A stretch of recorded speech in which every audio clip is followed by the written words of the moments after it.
Ladies and gentlemen, welcome to the only podcast produced by three winners of IMSA's Spirit of the Race Award.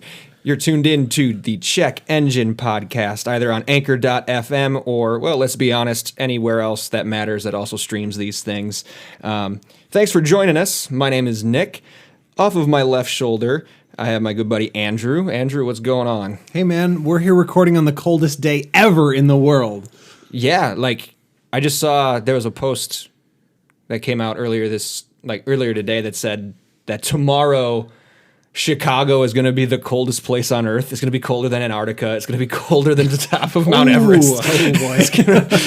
I saw it. That gave me a little bit of pleasure. I chuckled at that. We're cold, but Chicago's colder, motherfucker. And then that conversation died real quick, huh? Well, Tristan was going to say something, but I hadn't been introduced yet. Hi, Tristan's here, everybody. Just jump in, man. Tristan's here too. Tristan, hey, do you have anything to add to that comment? Yes. Okay. I saw a great post about the temperature in Juneau, Alaska, compared to the temperature on Juneau Avenue in Milwaukee. Wow, oh, that's interesting. That's a great comparison. What was the what was the difference? Yeah, Juneau was 40 degrees, and Juneau Avenue is going to be negative 24. Yeah, it's cold here. The ocean is great. Keeps things warm. Yeah. Well, that was an interesting little intro there. As you can tell, folks, we're not professionals, but we appreciate you tuning in anyway. You're listening, but we don't want you just to listen. We want you to get at us, reach out to us, let us know if you like what we're doing, if you don't like what we're doing, good, bad, or indifferent. Let us know what you think. You can get to us directly through our website, checkenginepodcast.com. We also have I guess you can call it company-wide email there, inbox@checkenginepodcast.com. Company-wide? Company-wide. It's three of us. Hey, it's a small business, okay? It is. That's true. So, what is the topic of discussion this week, Andrew? Well, this week we're going to go back to a classic format and just bring some stuff to the table. I have an interesting topic that I'm resurrecting from the lost episode, RIP.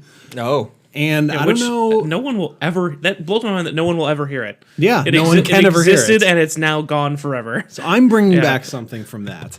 And I don't know what you guys got going on. I have more discussion of electric cars, and it's not simply Elon and Tesla battery. Thankfully. And I'm going to report on a battle brewing between a car manufacturer and its dealers. Ooh. And we're gonna have you guys pick a side. Ooh, I like that. I like that. That's exciting. It's gonna be fun. But first, as we always do, we kick these shows off with what we like to call pace slaps. Does anybody have anything to bring to the table for pace slaps? I have neat car news. All right. I was driving down the road, I think maybe from the podcast. I would hope so. You're on the road. In front of me, I saw a Honda Accord. Like a new one, the newer body style. And next to me was a Honda Accord. And coming down the road the other direction was a Honda Accord. And did you happen to be driving a Honda Accord? I was not. Okay, because it's not Grand Theft Auto then. Got it. But what's so weird about that is, we always hear the death of sedans, blah, blah, blah, blah. And I started to buy into it because just visually you see fewer cars on the road. And one of my metrics that I've kind of been using in my own head is that, yes, I think the new Accord looks great. It has some good performance, all this other stuff, but I never really saw any. And something must have happened here at the end of last year coming into this new year. I'm now seeing more specifically Honda Accords just kind of everywhere in parking lots, down the road. I can tell you exactly what happened. A bunch of 3-year leases ended. Yeah? Yeah. I'm sure. That's got to be it. Yep. I'm just seeing a ton more of them now. There were lease specials 3 years ago. Everybody got them at the same time. And then they all were up, and now the new ones are coming back. That must be it. It's got to be it. Anyways, I think that's actually good. I like the new one a lot. I can't say I've invested any time in investigating it whatsoever. Most new Hondas are pretty... I mean, they're decent cars. They look good. Unless it's the Type R, in which case... Well, yeah, that's why I said... Stop beating it with the stick. It's already styled enough. Exactly. That's why I said most. Yes. That's why I did not say all. Anyways, that had never happened to me with a sedan in quite some time, so that's fun. There you go. Tristan, anything? I had a weird, neat car news. Okay. It was during our everybody else's snow day on Monday, and I was driving to work, and I saw a guy who had managed to just absolutely stuff a Panamera, just like. It was up to its windowsills in snow. I swear. Just, I'm assuming he overcooked the all-wheel drive version. Like he had way too much confidence in his equipment. Maybe had all-wheel drive but not snow tires. I don't know. I don't know the whole story. But he was standing outside the car. I don't know how he got out. Like literally, like it could be actually. It could have been. But I literally did not know how he got out. But it was just. He just kind of that hands on hip stare at the vehicle that we've all seen with people whose cars are stuck or disabled or whatever. And I'm thinking to myself, I really wished I could have seen that happen. I want to know exactly how he meant, because you'd think that at a certain point you'd stop. like a car length and a half maybe into the snow, it would drag you down. He was like, it was a whole unplowed turn lane. Is what it was. Sure. So he had entered the turn lane and had gone like 4, 5, 6 car lengths and then was stuck. So he was still technically in the road. Yes, he was still basically in the road, but the turn lane hadn't been plowed yet. And the turn lane had a bunch of plow pushed into it.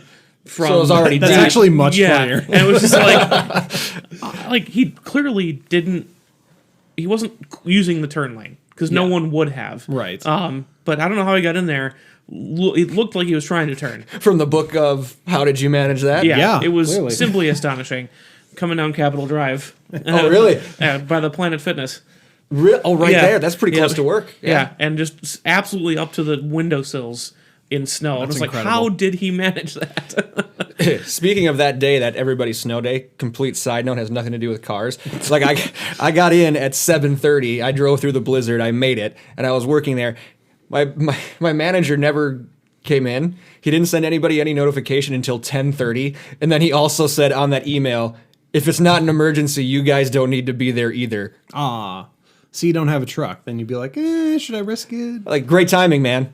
Already been here for 3 hours. I was the littlest snowplow on my way to work because I was driving my car, and I was like, it was too early to have anything be ice. Right. So it was like 3 or 4 inches above my bumper, driving 30 miles an hour, going. I was at home. Snow everywhere. So, Warm.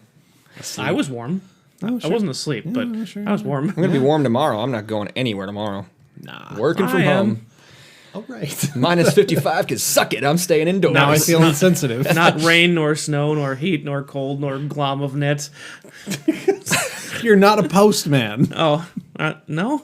But that is the mantra of IT support now. It is. It Yes. is at this point. Yes. It is at this point. I don't have necessarily like a neat car or anything like that for a pace lap, but I want to run through just a few shout outs because we gave some folks some homework after I think it was our second episode, and we had some responses. So I want to let folks have their day and their minute in the sun here. So we asked people to either if they were courageous enough to admit themselves or report on anything that they've seen, like someone doing something weird while driving. And we had Meg respond by saying she saw someone watching YouTube videos on their cell phone as they were driving while the car was moving, just holding the phone right out over the steering wheel. So They're dead now. It's Yeah. fine. yeah, we don't know them anymore. That's fine. Also, on the album that we put up on Facebook in support of the Bringing the Cars Back from the Dead episode, I think it was the same episode, right? Yeah. Anyway. Yeah, I think it was. I'm hoping I'm getting the last name right. Mike Shannon loves Tristan's idea to bring back the Prelude.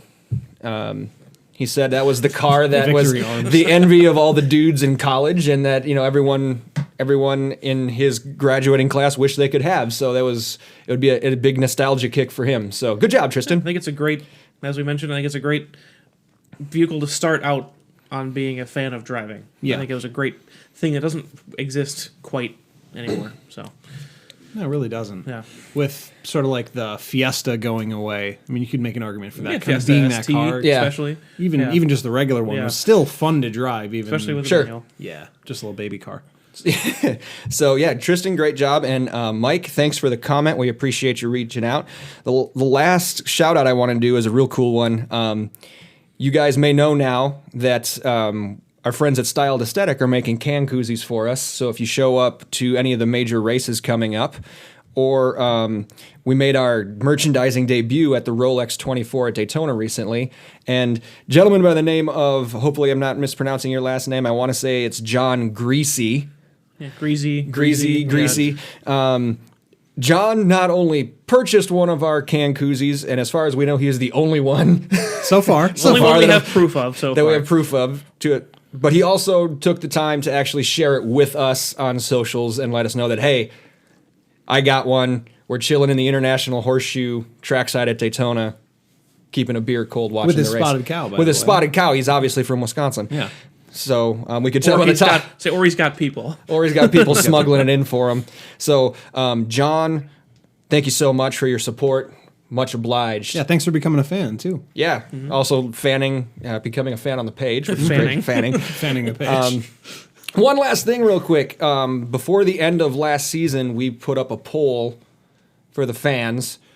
Where should we go on our traveling race? We all know we're going to Road America for the IMSA race. What other IMSA race should we go see? And we gave Laguna Seca, Detroit Belle Isle, Lime Rock Park, and Watkins Glen, a redemption trip to Watkins Glen as the 4 options. And the results are in. Kinda.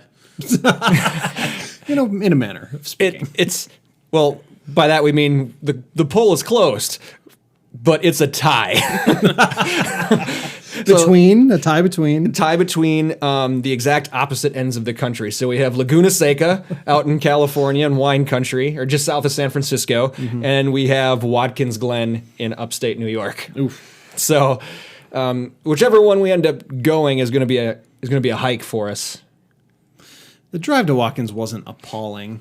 It wasn't bad, and we're not going to drive to Laguna Seca. That would have to be a plane trip. Yeah, I I'd mean, say certainly not without much more vacation time. right. Right. So thanks for all who participated, and thanks for really not helping us in our decision at all. They eliminated one. They did, or two. Two.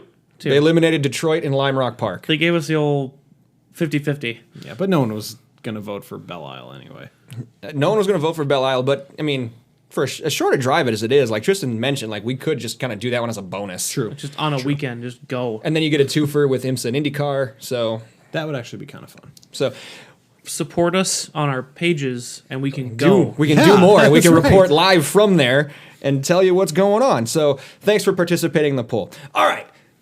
All that stuff is out of the way. Let's get to our show and tell. Each one of us has about 15 to 20 minutes to talk about whatever they want to talk about. So who wants to kick us off? I can. Mine'll probably be pretty short, All right, let's go. but I can. So it actually kind of corresponds with the latest episode of the Grand Tour. So they're doing a trip through Colombia, I believe, a road trip through Colombia, and they bought 4x4s to kind of do off-roading and Sure. wildlife photography. That's why the Grand Yes. Tour. Yeah. That's for those of you who don't know, the Grand Tour is what Top Gear used to be. The James May, Jeremy Clarkson, and Richard Hammond's new show. No one really cares about that details, but in the show, Jeremy brought a Jeep Wrangler as his vehicle of choice. Okay. And both Richard Hammond and James May were making fun of him for choosing a gay car, which I didn't know that about the Jeep Wrangler, that it's associated with like being a gay car. No, never. No, heard of I that. never heard I'd never that. heard of that either. So on the Lost episode, the Lost Car Stereotypes episode, I brought up the fact that when I thought of the Subaru Outback or the Forester, I thought of it as being a lesbian car. And you guys both booed me. Oh, yeah. Oh, I mean, I didn't say you're right. I just didn't want you to talk about it. Because I believe I had one at the time. Yeah. Either way, I am back with proofs to tell you both that you were wrong and I was right, and you can both suck it. I didn't say you were wrong. You did at the time. There's a whole article about how that saved the brand.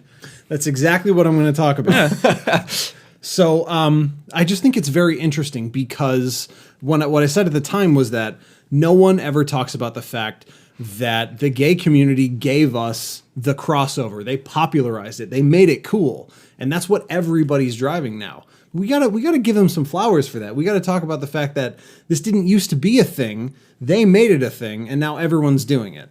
So I will talk about the exact same thing that Tristan just talked about. Tristan just totally stole your thunder there. That's all right. It's no big deal. Just the headline. Yeah, just the headline. So he is absolutely right that Subaru accidentally stumbled into advertising to lesbians when they were when they're trying to save their brand in the 90s. Really? Here's what happened.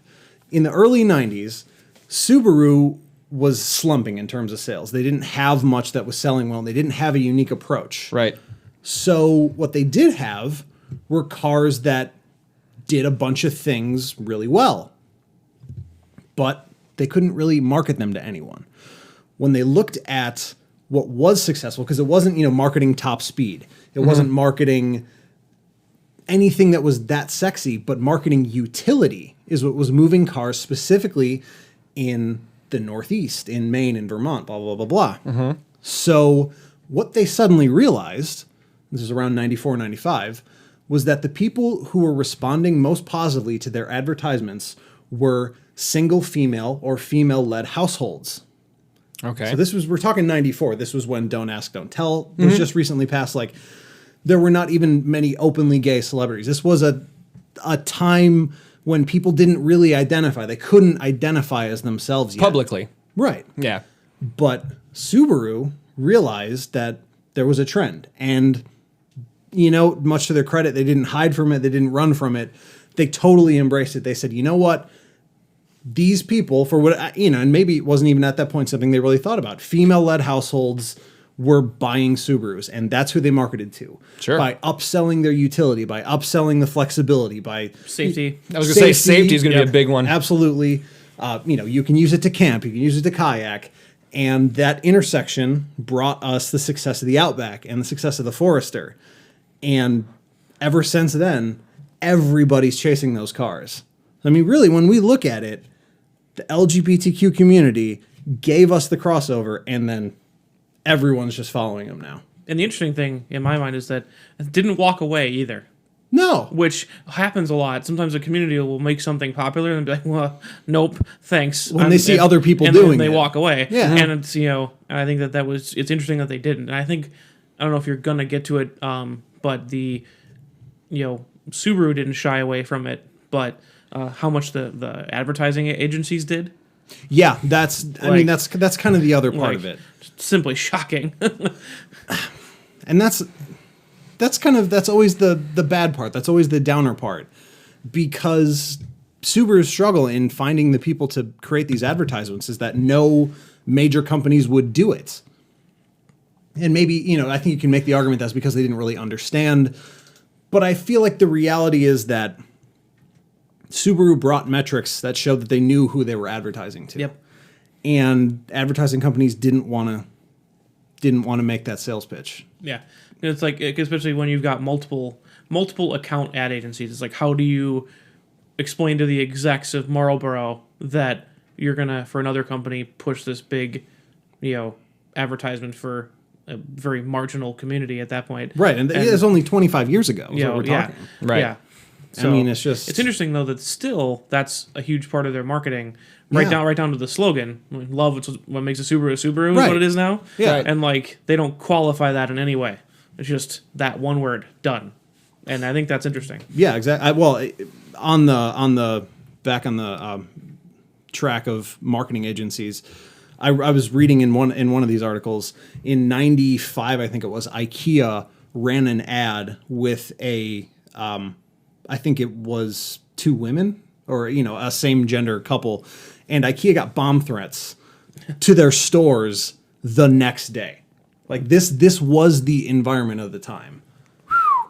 And I just think it's important. That's crazy. Yeah, but it's important to recognize trends and where they started from when we can do that honestly and Right. have an open discussion about the fact that, yeah, it was always a joke that lesbians drive Subarus, but It's not a joke. No, it legitimately happened. exactly, they do. And they gave us what's now the hottest thing throughout the entire automobile market.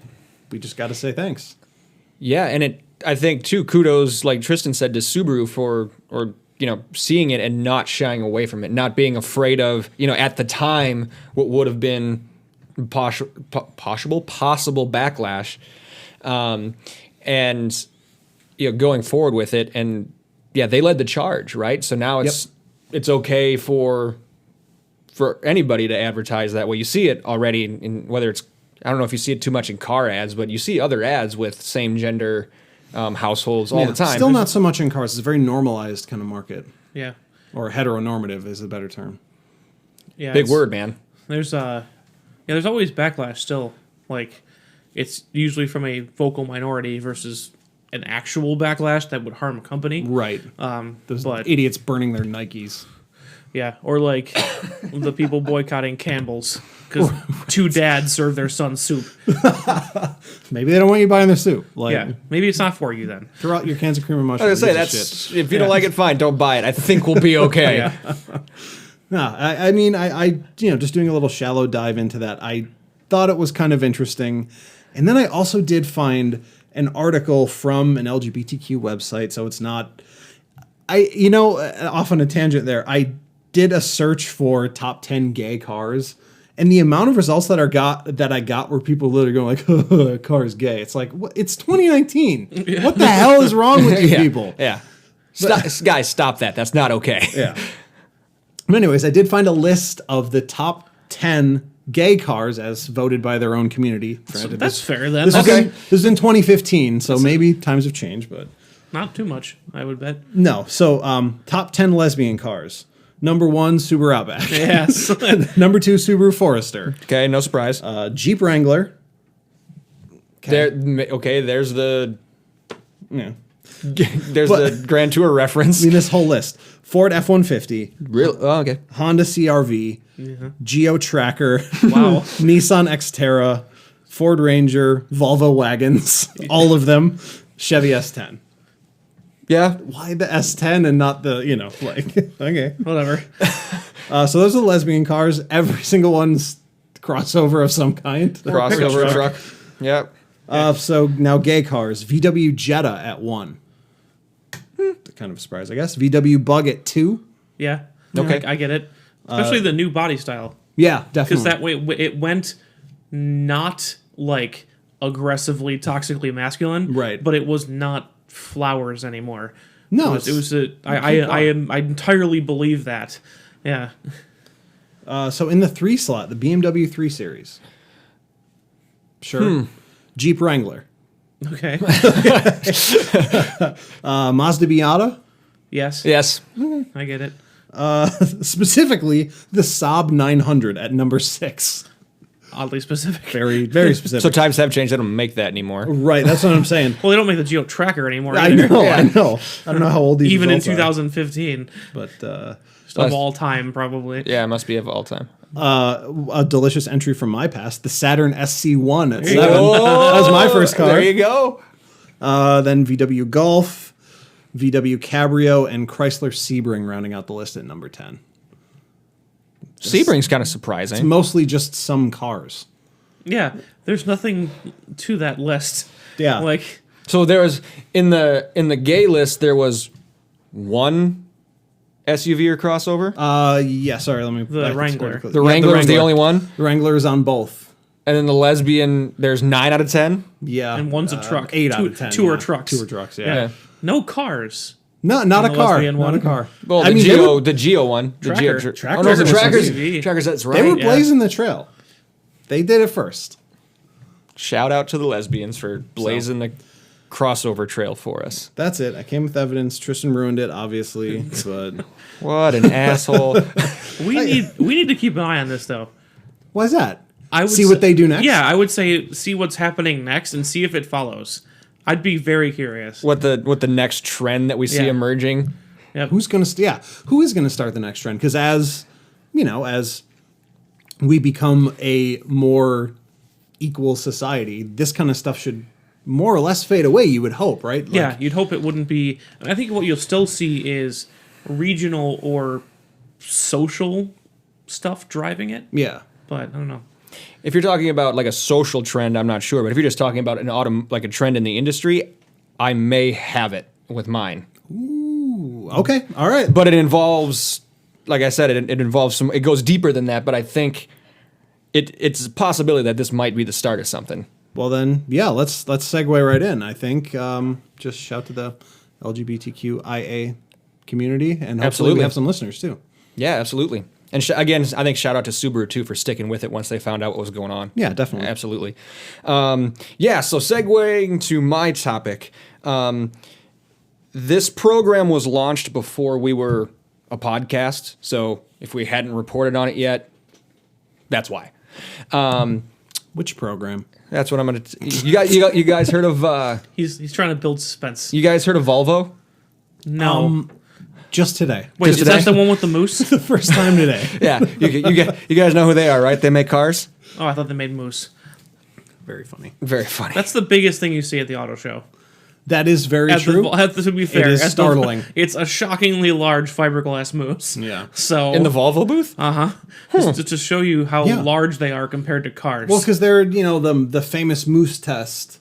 Oh yeah. That's Yeah, right. But because actually, welcome to Sweden, apparently. on that topic, who owns / makes Volvo now? Geely. Is it Geely? I want to say it's Geely. I don't even know. Yeah, Anyways. that sounds right. They're either Geely or independent. It's not like some other giant conglomerate, Right. Like a I think it FCA was or a Ford for a Volkswagen. while. It was Ford. It was. Anyway, Yeah, that's off topic. so Volvo, company from Sweden, makes Geely. cars, owned by Geely. Thank you, you go. Tristan. Fact checker over there. They have started, and they actually started this over a year ago, a subscription service. I've heard of a lot of companies doing this, or at least talking about doing this. I think a lot of people talked about it. Volvo went ahead and did it. And it's called Care by Volvo. So what's the basic outline of it? What's the I'm gonna walk you through it. Gotcha. Okay, I'm gonna good. walk you through it. It's called Care by Volvo, right? They started this in conjunction with their launch of the XC40 SUV, Sure. but now this subscription service involves the XC40 or the S60, which is their main sedan. Sedan / wagon, or is it? Because they had the wagon at the show. Is just what I was thinking. I thought that was. Maybe From that's what I saw on the V. website, it was just a sedan. That would be the wagon would be the V60, right, Tristan? Based on their naming. Yes. Okay. Yep. Continue. So, what this subscription service is, what it leads to, what the features are, is there's no price negotiation. There is like one flat rate depending on which monthly rate depending on which car you get. So the XC40 flat rate, it started at $600 a month. Now it's $650 a month. Hang on. The S60 is over $800 a month. Gah. But here's what you get. So you get premium insurance. Doesn't matter where you live, they partnered with Liberty Mutual to insure your vehicle. So that's regular insurance. They market it as premium. Okay. So I'm just reading what was written. You get maintenance and wear coverage, hazard protection, roadside assistance, excess wear coverage for brakes and rotors. It's a 24-month minimum subscription. You are allowed to upgrade after 12 months, though. So after a year in, if you want to upgrade your Volvo, you can do that. You sign up online or via an app on your phone. They do an extensive credit check to make sure you're approved. Extensive. I don't doubt it at $800 a month or whatever it was. Once the credit check is approved, you build your car and it's delivered to the dealership, your local dealership for pickup. It completely cuts the salesman out of the buying process. But so how is it different than a lease? That it completely cuts the salesman out of the buying process. Is that genuinely the only difference? Like, because that's what I never have really understood about subscription services in general. And so since we have a good example here, I guess I thought a subscription service, you shared it with other people. You shared the car. Like you just had, the subscription gave you access theoretically to a vehicle unless someone else was using it, kind of like a zip car. No, this was your vehicle. for Volvo. I think, and this is what I'm trying to research over here, is I believe that is where the sibling company to Volvo, also owned by Geely, Link & Co. Link and Company. And Co, yes. Not Link & Co. Link & Co. I thought they were doing that because it's where, like, it's kind of a weird sales model thing, subscription, like. Well, here's the deal, right? So I like the idea. This does raise a lot of questions, though. You already came up with one. What's the difference of a lease? Sure. I think about the fact that, well, you don't test drive. Like, it's just you order it and then it's delivered. I'm not going to buy a car online. Right. So is there like some sort of return policy, like if you don't like it, like after you get it?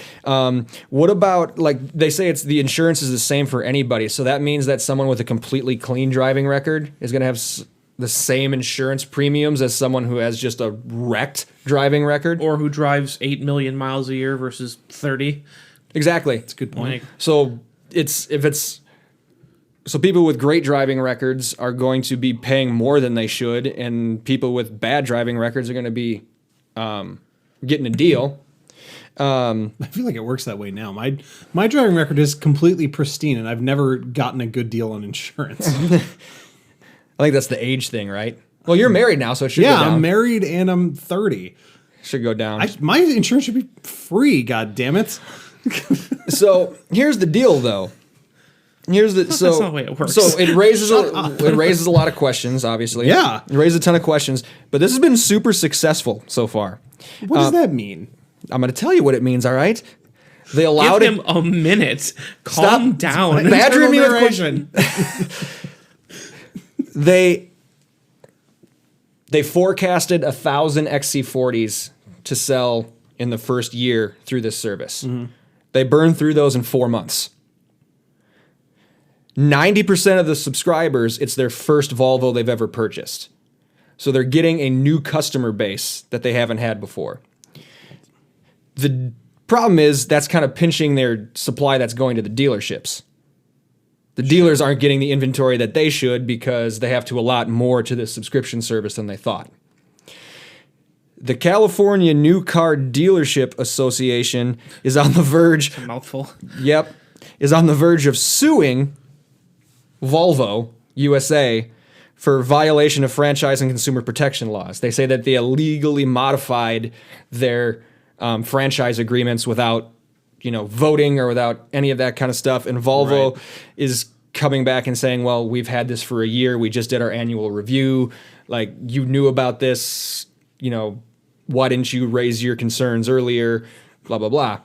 Because that's not necessarily how lawsuits work. That's not how it works. Essentially, what Volvo is doing here, though, is competing against itself, because by more people doing going the subscription route, it's taking foot traffic away from their dealerships. And the dealerships want to be more a part of this process. Obviously, they have people to pay. They have salesmen looking for commission and all those types of things. So they want, something like, send them don't just make it completely online. Send them to us. We'll walk them through signing up. We'll answer the questions they have about the model. So when they do build their vehicle, they have better understanding of what's going into it. That's kind of their rationale. Like, sure. Even if you don't buy it traditional means where you're negotiating price and all this kind of stuff and all this things that we talked about that we didn't like on our dealership episode, at least come into the dealership. Let us walk you through what each piece of this means, so you're more comfortable when you sign up. The car is still going to get delivered to the dealership. You're not going to have it on site, but you could test drive one. This might not be the one you're actually going to get. Right. But take one out for a spin, see if you actually like it. If you want to subscribe, now subscribe through the dealership. That's what they're saying. Make them more a part of the process. The subscription terminology is, I cannot get over it or get past it. I think it's because of all of the, because of all the stuff it includes. Like, it's not just a car. Like, yeah, if it a were lease is just a car. It's not insurance. Yeah. It's True. not the rest of it. True. It's not even necessarily, unless you bundle it in, service or anything else. Right. So Right. So my question here, guys, is whose side are you on? Volvo the manufacturer or the Volvo dealers? I am actually I'm of two minds. In terms of the concept, I'm on Geely's side because the things that the dealers have the problem with are the only things that make this work. Right. Genuinely. The fact that you don't have to step foot in a dealership is the only thing that makes this work. Primarily. That's going to be my number one. The number two... Well, because it eliminates all the pain points we talked about. Right. And also the number two thing would be it being solely online, which is never a way I would ever make a purchase as large as a car. But really, without those two elements, let's say at the end they have to modify this service so that you have to step foot in a dealership or at least talk online with a salesperson. And then, the next thing would be like maybe you have to go test drive it or maybe you have to go in person just to swipe your card. Then suddenly you have no user base. At least that's my opinion. Yeah, I think those people who are, and that's my thought exactly. I think from a owner of the brand standpoint, I think you have to continue to do it this way or forget it. Yep. Because those 1,000 or whatever that they sold in those first 4 months are people who will never set foot into a Volvo dealership. They hadn't. They don't want to. They hadn't. 90% of them were first-time buyers. I mean, that's, they specifically did that because they don't want to. Right. And I think that giving it another option to let people do that wouldn't necessarily, like, if you could go into the dealer to do all that stuff, that might help. That would be an option. But if you enforce that you have to go do this at the dealership, you're going to lose that. That's exactly it. I guess I'm just trying to think, would this exact same approach translate to any company that's not making historically safe, name recognizable average cars? Geely's hoping so, because that's exactly the same model they're using for Link & Co. Right. I love how you really Yeah. enunciate Well, that it now. sounds like Lincoln Co., and that's technically the name of Ford's stupid fake luxury brand. It is. Yes. Just had a 110% Andrew moment there. We're just chuckling about that. But no, I mean, I think Link & Co. we're going to rely on the same model in an entirely unknown name. Unless you read into it and read the fine print that, for example, your service will all be done at the Volvo dealer and it's built on the same modular platform that the XC40 is built on, you're just buying a Volvo Saturn. Yeah, an electric. Yeah. Aren't they all electric cars? Hybrid. Hybrid. Yeah. Okay. But I guess, so that doesn't really answer the question. We'll find out. I guess I feel like this wouldn't work for a Chevy dealership. This wouldn't work for maybe it would work for a Jeep dealership. I guess I'm just trying to figure out who they're targeting, because clearly there's a market for this. I would bet most of those 1,000 were sold in and around the Bay Area in California. And and fine. You know what? That's the market that every single auto manufacturer in the entire world is designing their entire business plan around. So clearly there's money there and it's working. Is it broader, though? Is it the idea of the millennial buyer? I really have no idea. You can subscribe to a shave club, a wine club. You can subscribe to basically anything now. Holiday shopping, how much of it did you do in store versus online? Like it's all transitioning that way to online buying, and these subscription services. Is this my answer, at least at this point, because like we just brought up all these different questions that we had. There's so many different like holes in the process. I'm actually on the dealership side for this right now. But I do think that's something, they're the first ones to really take that bold step and try it. I think if they can refine a couple things and knock off the rough edges on it, this could be the way that car buying moves. It might take a while. It's not going to be everybody overnight. But for how long? Genuinely, how long? How long are millennials are they going to have the buying power? No, that's not the question. My question is, how long is this an even sustainable business model? Because we're not talking about cars that even a majority of the population across the country can afford. We're not even talking about a car that the country at large has access to. I don't think there's a Volvo. Well, No, the Jaguar dealership also sells Volvos. Yes. So theoretically they'd have, but okay, so that's the tier we're talking about. It's Jaguar, it's JLR and Volvo at that dealership.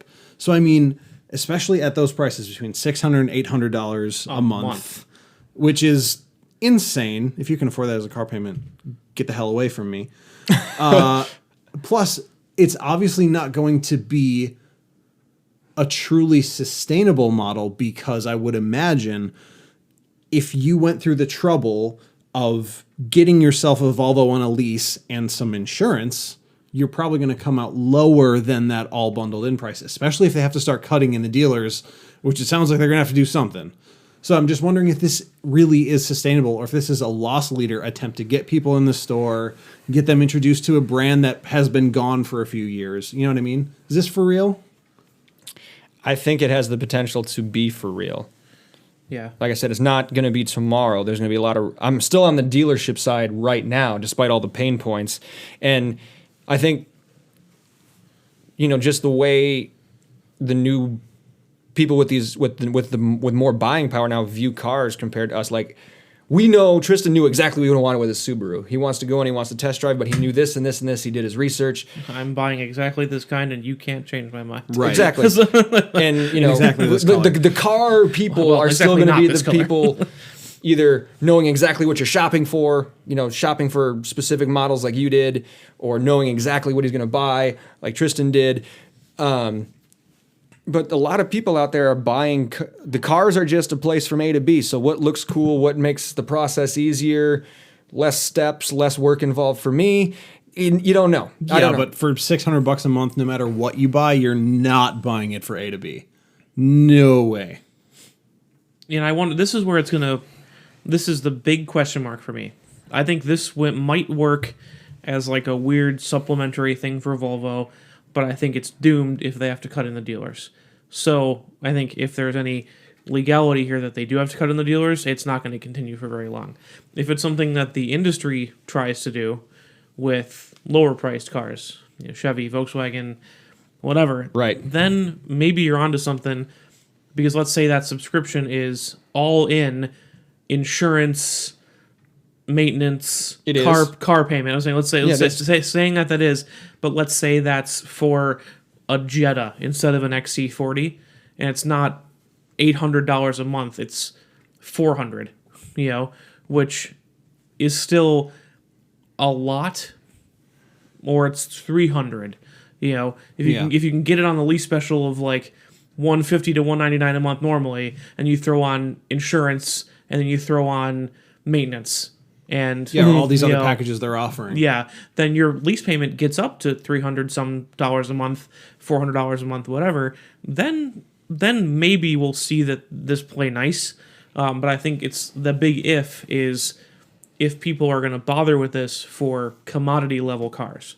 Right. I think Tesla already proves that for non-commodity level cars, the direct to consumer method works. Well, but they've proven that you can try. You can enforce it, because there's still more than half the states in the country you can't buy a Tesla. Right, I'm saying but people go out of their way to other states to buy them because they want to do it that way. Definitely true. So, they want the car. Yeah. Again, getting into a part of this discussion that doesn't even necessarily mean anything at this point, because clearly we know on Volvo's side, without this program, people aren't buying Volvos. Without Tesla direct dealership, we don't know what would happen. Honestly, I feel like Tesla dealerships owned by Tesla would not harm that company. I think it's stupid that they don't have them, in my opinion. But here's something I want to point out about this program, because I was curious if we're going to say that this is going to be the way moving forward, blah, blah, blah, blah, blah, as long as millennials have the buying power. Famously, we don't. We don't have the buying power. Famously, we are poorer and have more debt than any other generation That's true. that's ever come before us. I just want to point out that the median household income in the U.S. is $61,372. You're not buying a fucking $800 SUV for one person with that household income. You're just not. Yeah, I'm above average. Well, I mean, yeah, all credit to my education, Right. But you're not. You're so not. Yeah. And that's the reality behind a number as big as this subscription service is. It's unrealistic, I agree. in my view. Though, like I go to circle all the way back to what I started with in this little segue, I'm still on Geely's side here. This is a great idea to take money from people in Calabasas.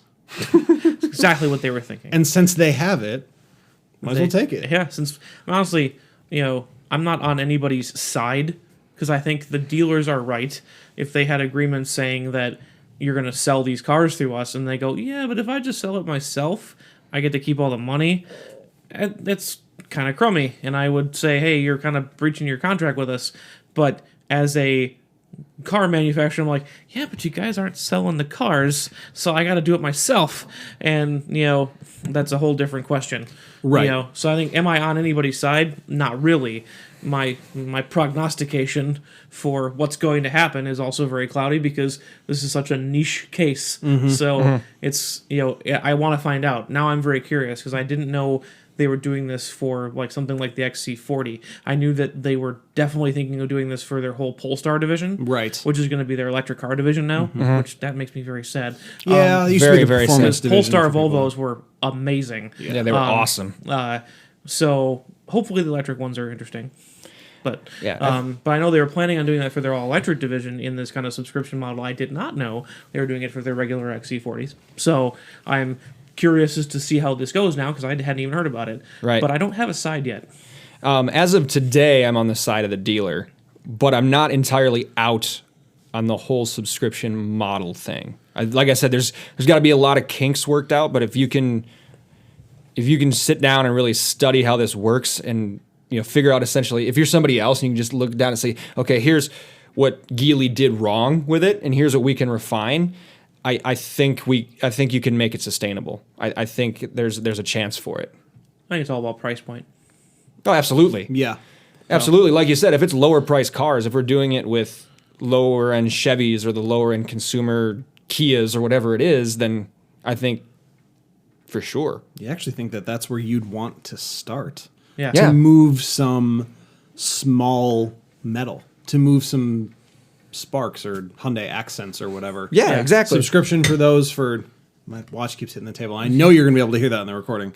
We're not pros. It's fine.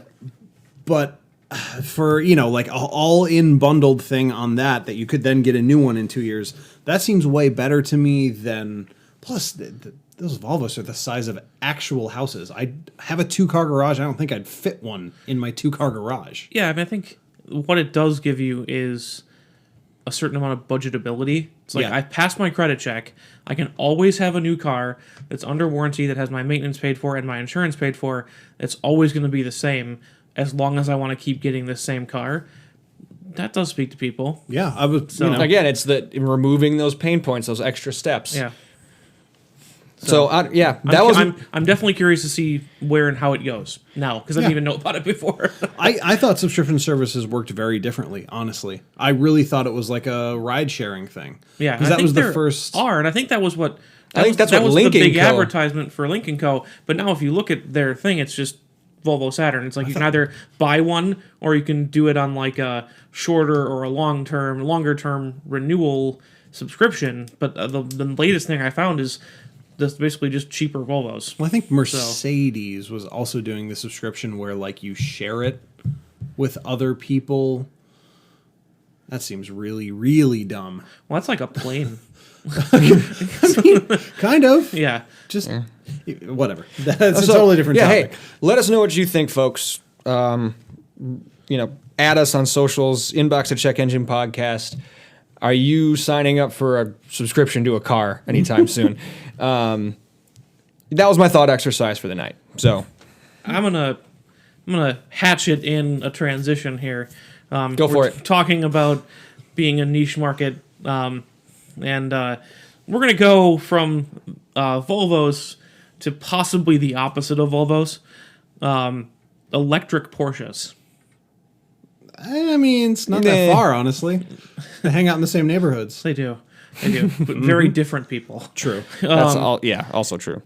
But I think the interesting thing, this is what I had found that was striking to me, is that for the first time in maybe forever, where Porsche, for their new electric car, The Taycan. Yes, is not advertising, like the biggest recent push is not performance numbers, which maybe they would like leave some of them out if they weren't that impressive before, but they wouldn't specifically say performance numbers don't matter. Here, look at this. They might kind of lie by omission, but Sure. Let's see. Their quote from one of their marketing gentlemen is, "Getting into a car and doing 0 to 60 miles per hour in less than 3 seconds, can you really differentiate yourself if you do it in 2.8 seconds and the other car can do it in 2.7? That's Klaus Zelmer, the head of Porsche Cars North America, because of course he is. There are other factors that will gain importance, such as charging time. How very practical from Porsche. I think it's interesting that they're pushing this. Not performance. That's what drew me into this article, and then went down the branching tree, is that the new metric for electric cars is something that we've talked about being the biggest problem with electric cars, is the charging time. And they have managed something very nearly usable here, using That's putting it very nicely. I was just waiting to see how you presented this. They are going to use a 300 volt battery so that they can cram. 800 volt battery, so they can cram. That'll kill you all the way down. It's not the volts actually. It's the amps. It's the amps. It's not the volts. It's the amps. That it will The take. volts hurt. The amps kill. The fast charging rate is 350 kilowatts. That's more than twice Tesla's supercharging stations, which are 120 kilowatts. Did you say it was 1.21 gigawatts? I did say it was 350 kilowatts. But like, I need that as a drop, by the way. And that'll be 60 miles of range in 4 minutes. Which, as you mentioned, is So about... they're going to give you 60 miles of range. Yep. They're going to charge you 60 miles, basically. In 4 minutes. In 4 minutes. Yeah. And that's, as Andrew mentioned pre-show, it's about half a motorcycle tank in about the time it takes to fill a motorcycle tank. Yep. So once they can double that, you'll have at least motorcycle-esque fill-up stops for your car. So they're about halfway there. That's the interesting part for me. So it's 60 miles of range in 4 minutes. Yes. What's the full range of the car? It's got to be more than 60 miles. Yes, it's a little bit under the Tesla. It's like 313 versus 340 or 330 or whatever. What it we're is talking for the about is Tesla. advertised range, which are nowhere near there. Exactly. Right. So, That's advertised range. But so like how long does it take to charge full? Like they say they can get you 60 miles in 4 minutes. Then you just extrapolate that out, or does the charge time actually slow down as you get closer? Well, it will always slow down. That's at how the lithium-ion batteries work. Yeah, the last 10% always takes the longest. However, yes, that's the supercharging bulk rate is the gazillion kilowatt hours per minute or whatever they're charging.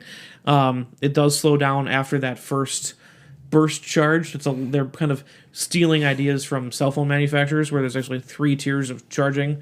There's like the bulk charge, the regular charge, and then the trickle charge at the top, the float charge, which is within 10%. And they're basically doing the same thing. Tesla's doing the same thing with their 120 kilowatt superchargers as well, but they have not designed a battery that can handle the influx like this one can. And I think it's interesting that Porsche is pushing this, but in the same breath, they're pushing the fact that they're not too worried about their charging network, because this is going to be for people who buy a Porsche who almost always have another car. Right. So they're saying like, hey, we can, have a network of like 390 chargers is where this is starting. They'll run on a lot of different networks, is the understanding, Right. Charge Point and everything else.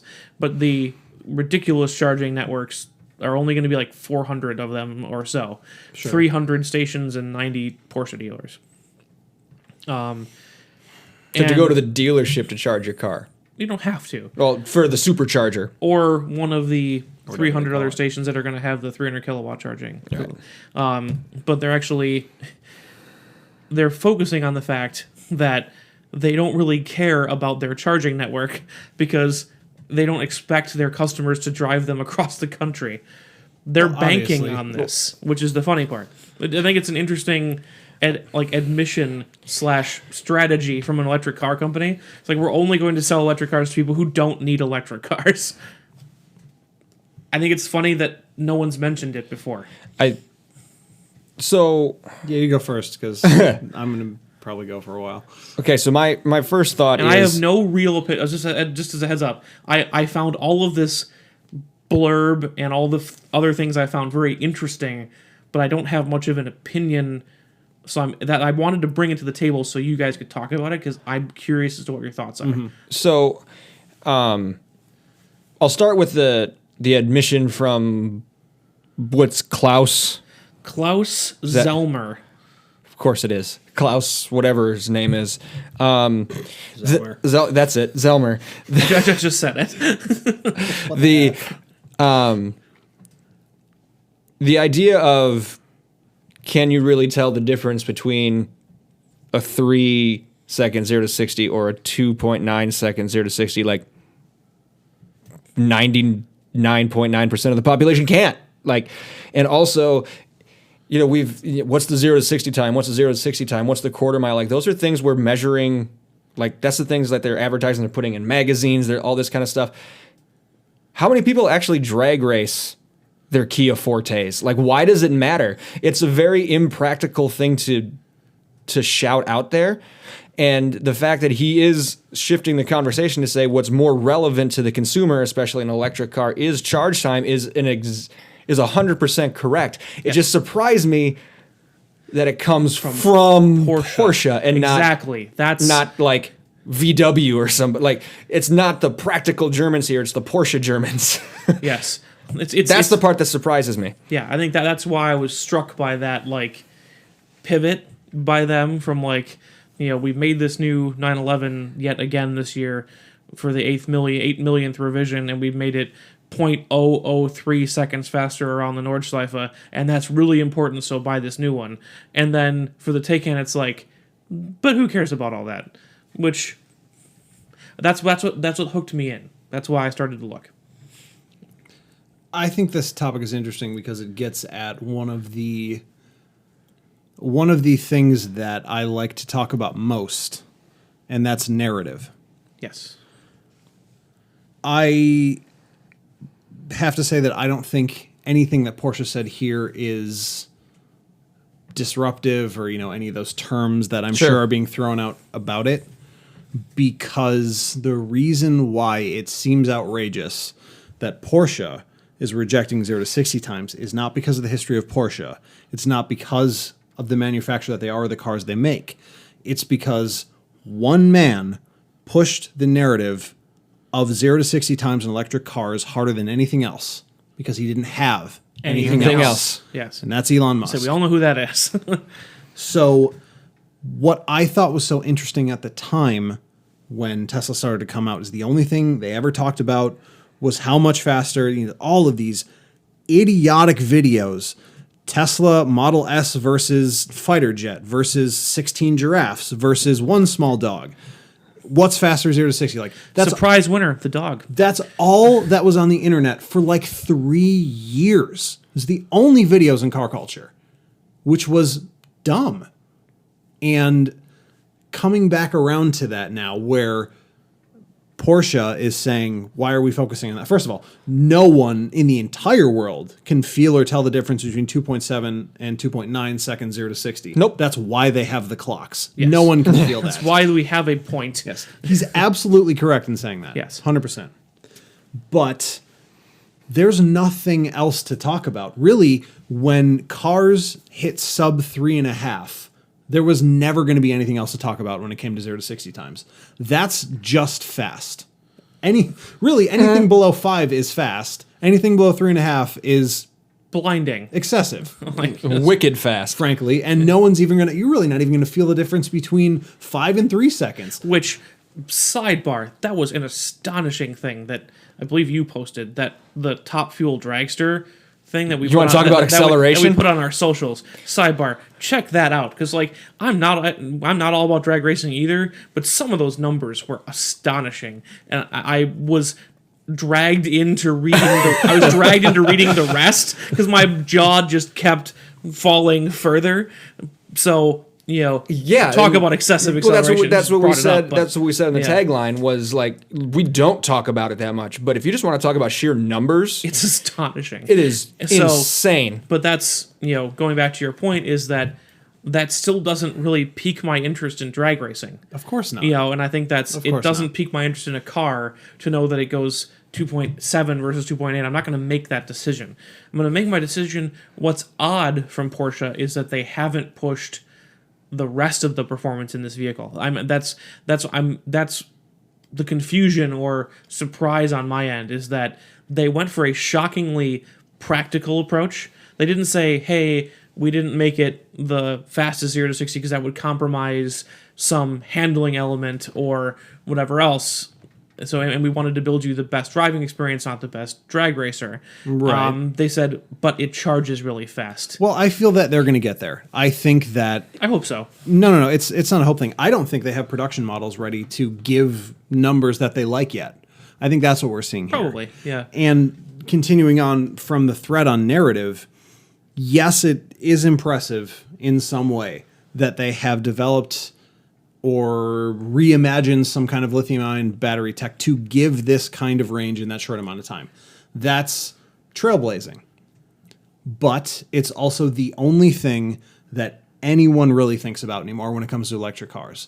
Because if you take everything else out, we're just starting to see pushback on electric cars that comes from a place of pure math.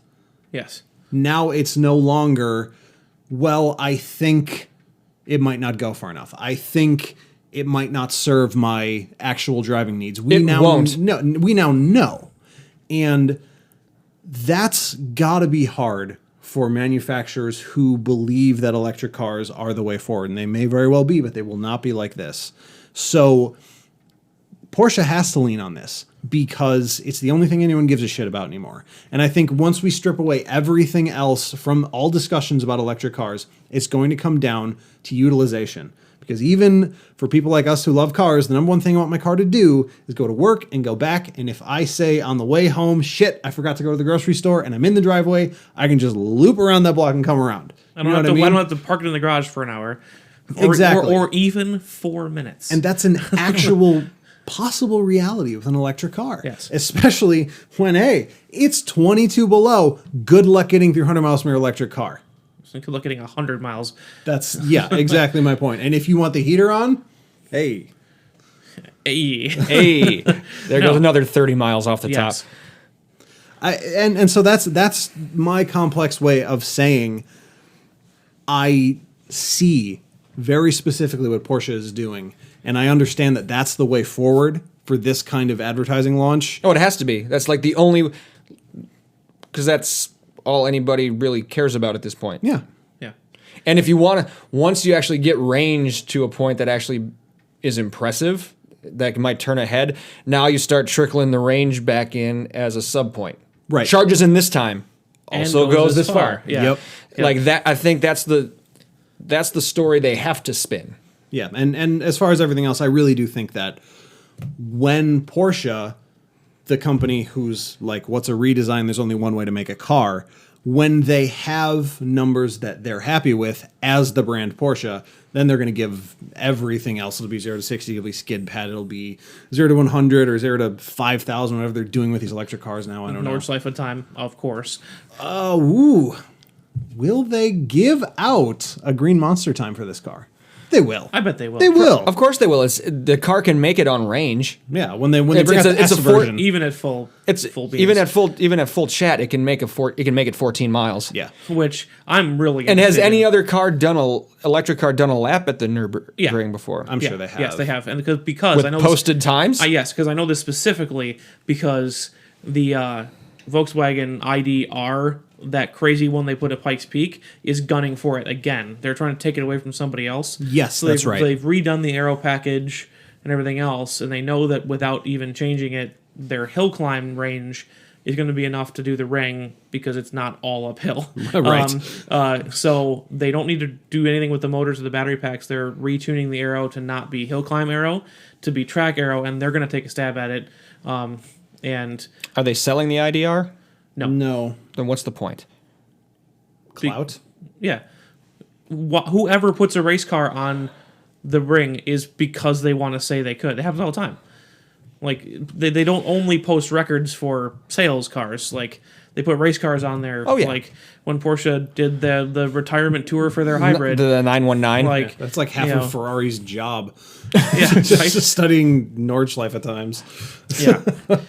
And then saying that people didn't do it as fast as they said because, look, they fast-forwarded the video here and here Oh, and here. God. Yeah, That stuff, man. yeah, That's conspiracy level. But so that was the main point, was the interest of Porsche pushing the charge times. I want to supplement this quickly with two other interesting things I pulled out of the myriad of articles that I found on this. Okay. One of them being the fact that I didn't even know this. Part of the Dieselgate settlement from Volkswagen Group is that they have to invest in electrical charging networks. Yes, I did Which know is that. funny because that's like punishing me by making me spend my money on buying a house. Like this can only benefit me. And this is my criminal punishment, is you have to take money and build something for yourself. Like, I mean, Yeah. it's I think actually it's not hilarious. it's not a bad way to think of punishment, frankly. no, There because could be way worse because I punishments than believe that. this network will be open to others. It's called Electrify America. It'll be open to others, although it's shut down right now because apparently there's some recall on the, get this is hilarious, liquid-cooled cabling. Because the cables get so Wow. hot when they charge. Whoa. Yeah. Oh, man. I So- did not realize that was a thing. Yep. So liquid-cooled charging cables, didn't know that. Didn't know that Dieselgate was paying for Volkswagen's had charging heard network. Yeah. I hadn't caught that piece We're of going information to yet. force you to invest in your future. What? So I thought that was interesting. And the funny thing, amusing thing, is that the factory that's going to do the American assembly of these cars, and the European assembly of these cars, Of the Taycan, or of the electric Volkswagen and Porsche cars in general. Gotcha. Are they platform shared that extreme? No, just across the group. All of these factories have building materials that are designed to absorb the pollutant that they were over polluting with in the Dieselgate scandal. Wow. So as these buildings sit there and the concrete cures, it'll actually draw in these nitrous oxide compounds, which is, I thought that was amusing. That was funny. pure amusement, fun fact, but I stumbled upon it while Karma. reading the rest of this. So sweet karma. But yeah, so I think it's going to be interesting to see. I think your point is very good, where the narrative goes on these electric cars. Yeah, that's all that's pushing it now. Because as with most things, controlling the narrative dictates how things go, and electric car companies are losing the narrative to, hey, this doesn't go far enough. Yeah. But I think it's a very Porsche move to say that doesn't matter also. Yeah, it will matter when they want it to. Right, exactly. They've That got doesn't- enough name recognition to just do that. Yeah, and they have already pre-ordered. Again, we'll see if, like Tesla, they can actually fulfill these, but I believe they can because they're an actual car company. They've pre-ordered. They had to bump the pre-order from 20 to 40,000 I units. did see that. Yeah, they doubled. 40,000 units. These cars are not going to be cheap. And, like, Tesla sold a bunch of cars this year, but a bunch of that was backlog Model 3s. Right. They sold like 13,500 Model S's this year, compared to 40,000 Taycans is what Porsche is predicting. I think that's going to be fun to watch a little bit of steam come out of Elon Musk's head, I am just for waiting for if that happens. the company that gets the logistics right. Yeah. And wow. And I mean, that's the next step. You know what I mean? Because obviously the next thing is getting range, but we haven't seen an electric car manufacturer or a mass-produced electric car even have a reliable supply chain. Yeah, and I think you're going to find that with Porsche. I think they can I make hope. I think they can make 40,000 specialized cars and have enough parts at their dealers and have them fixed. If they can reliably fix a 918, I think they can probably good fix point. these. Yeah, But I for guess sure. what I'm And it's thinking Volkswagen, is, where it's the crazy house of Volkswagen, but it's Volkswagen, and they're gonna figure out supply chain logistics. yeah. can Well, I was thinking bet you. like pre-production even. Yeah. Because, well, the manufacture of the batteries and tariffs this and Brexit, and I mean there are moving parts in play. So Well, the good thing about Brexit is you can just forget it. Like, you don't have to deal with Britain anymore. It's just something you cut off the complexity, actually. I suppose. But yeah, I mean, let's see it. Show me something. Yeah. Yep, I'm curious where this goes now. More spiked curiosity more than a fully fulfilled anything. Yeah. This whole podcast, actually. Yeah. Curious who's going to set the next trend. Curious if subscriptions are going to be that next trend, and we'll see if anybody can make an electric car work even from a logistical standpoint, much less an actual utilitarian standpoint. Yeah. So a lot to look forward to. Great thought exercises all around. Good episode, guys. Yay. Nice job. Nice job. Own back padding. There we go.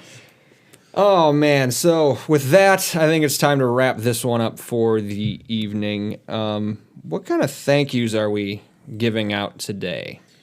I just want to thank people, whoever you are, who do different things with cars. Maybe you have one model you've bought your whole life, and suddenly you switch it up, you get something new. Maybe you have your own subculture, maybe you're a street racer or whatever it is. Just different things coming together to create new aspects of culture, new ways of looking at stuff. That's always exciting. It's a good one. Yeah, and it can be unexpected too. Mm-hmm. I like that. I would say I would have to thank everybody who didn't hit me on Monday. How many people hit you Monday? None. That's the point. Well, I thought you were thanking certain people, but not others. No. So So you need to thank everybody. I need to thank everybody who didn't hit me. So everybody. who had the chance to hit me. Okay. Because not everybody had the chance to hit me. Jessica couldn't have hit me. She didn't go anywhere, for example. But because to be full of myself, I'm sure as heck not going to hit you. Because I drive better than that. So thank you for not hitting me, getting me to and from work safely. Thank you. I would like to thank my place of work for making heated articles of clothing. Indeed. Because for those of you who don't know, we broadcast, we cast our pods from southeastern Wisconsin, where on January 30th it is set to be pre-wind chill, but somewhere between -10 and -22, and wind chills possibly -60. possibly touching -60. But we have heated gear, so it's gonna help get us through. We're gonna be all right. Really, I think the last time it was that cold, we were in college. I walked to class in -41 and thought I had died. We both did. Yeah. It smelled like a freezer outside. Yes, like you walk outside, It did. You can't breathe, and there's that almost metallic smell of a freezer. Yeah. And I think that's the smell of air with no moisture in it. It probably is. Well, And that's what the pure gases smell I'm just like. picturing, because Tris and I roomed together at the time in college, and they had water pipes run very close to surface in many cases. So there were, from our dorm to our class buildings, huge frozen water fountains like every 20 feet. It was crazy. Because they all burst. Yeah, that could happen. That could be us tomorrow. The inside of our windows were frozen solid. That was crazy. Yeah. Wow, We were going through it. Yeah. that's nuts. The physical And you plant- didn't have any heated I clothing did at that not point. have any heated clothing. Well, you got some now. Thank you, place of employment. Thank you, place of employment, for heated clothing. And as always, thanks to all of you for tuning in. We appreciate you. Even if we suck, you guys are awesome. But don't just listen. Reach out to us. Let us know what you thought about these topics. Maybe give us new topics that we could bring on our next show and tell episode that Definitely we decide do to that. do. Give us some new topic ideas. We mentioned the website already, checkenginepodcast.com. We're also on Facebook at Check Engine Podcast. You can find us there. Do we have any other social pages? We got a Twitter at Check Engine Pod. Follow us. You can see us talk with Salon's Hot Dogs about trying to get people to join the hot dog eating contest. There you go. At 6 hours of the Glen. Nice. Excellent. We also have Instagram, apparently, also at Check Engine Pod. It's mostly only used when we're at races, so it's been quiet for a while. It's been quiet. We'll figure something. We'll figure some out there. But so reach out to us through our website. We got 3 social pages. If you're really, really into us, we also have support pages. And this is going to be easier to introduce because Andrew hasn't insulted anybody right before I do this time. I did do that last time. So, Whoops. so we have a support page at anchor.fm, and we also have a Patreon page, patreon.com/checkenginepodcast.